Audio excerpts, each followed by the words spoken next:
When we first laid eyes on the old farmhouse, it felt like fate.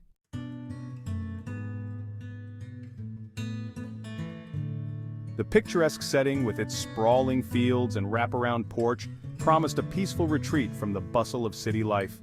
Emily, my wife, and our two children, Jake and Lily, shared my excitement. The house's rustic charm seemed like the perfect place to start anew.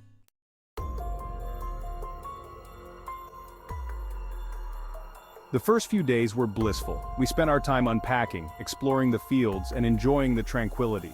But on our first night, as the clock struck midnight, I was jolted awake by an unnatural stillness. The symphony of crickets and rustling leaves ceased, replaced by an oppressive silence that made my skin crawl. I glanced at the clock on my bedside table. 12 a.m. exactly. Feeling uneasy, I slipped out of bed, careful not to wake Emily. As I walked down the hallway, I noticed shadows flickering along the walls, moving in ways that defied logic. Soft whispers filled the air, growing louder and more insistent.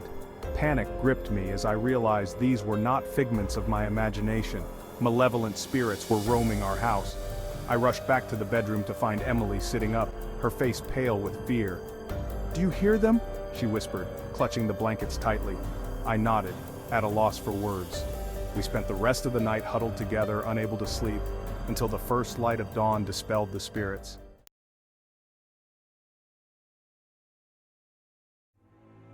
The next day we tried to make sense of what had happened. We blamed stress, exhaustion, and overactive imaginations, but the nighttime horrors continued. Every night at midnight, time stood still, and the spirits returned, growing bolder and more aggressive. Jake and Lily were terrified, their laughter replaced by constant fear.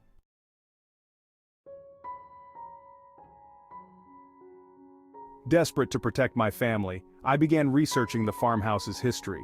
The townspeople were reluctant to share details, but I managed to piece together a tragic story. The house had once belonged to the Morton family, wealthy landowners who mysteriously vanished one night over a century ago. Whispers of dark rituals and a cursed fate surrounded their disappearance. It was said that their spirits remained trapped in the house, seeking vengeance for their untimely demise.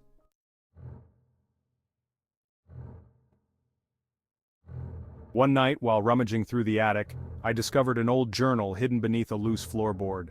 The journal belonged to the last Morton patriarch and detailed his desperate attempts to harness dark powers through a ritual that had backfired, binding their souls to the house.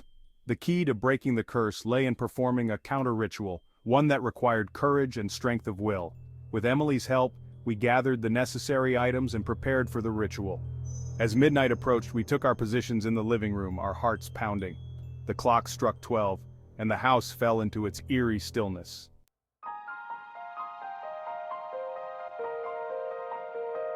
As we finished the final incantation, a blinding light filled the room.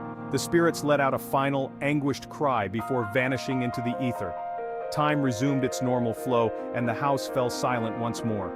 Relief washed over us. The curse was broken, and the farmhouse was peaceful again. The spirits were at rest, and our family could finally breathe easy.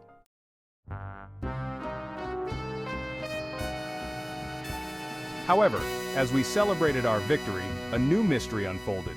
While cleaning up the ritual items, I found a hidden compartment in the floor. Inside was a small, ornate box. Opening it, we discovered a collection of old letters and photographs.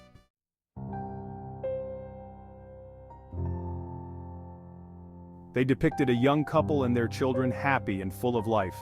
The letters, dated over a century ago, told a different story than the one we'd heard. The Mortons were not practitioners of dark magic. They were victims of a jealous rival who had cursed them out of spite.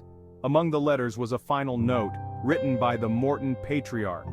It was addressed to the future occupants of the house, expressing hope that one day, someone would uncover the truth and free their souls. With a sense of closure, we realized that our actions had not only broken the curse, but had also brought justice to a family wronged by history.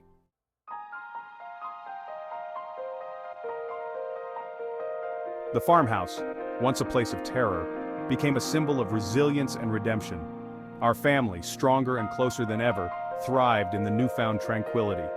The house, with its dark history and haunted nights, had become a beacon of hope and a testament to the enduring power of truth and love.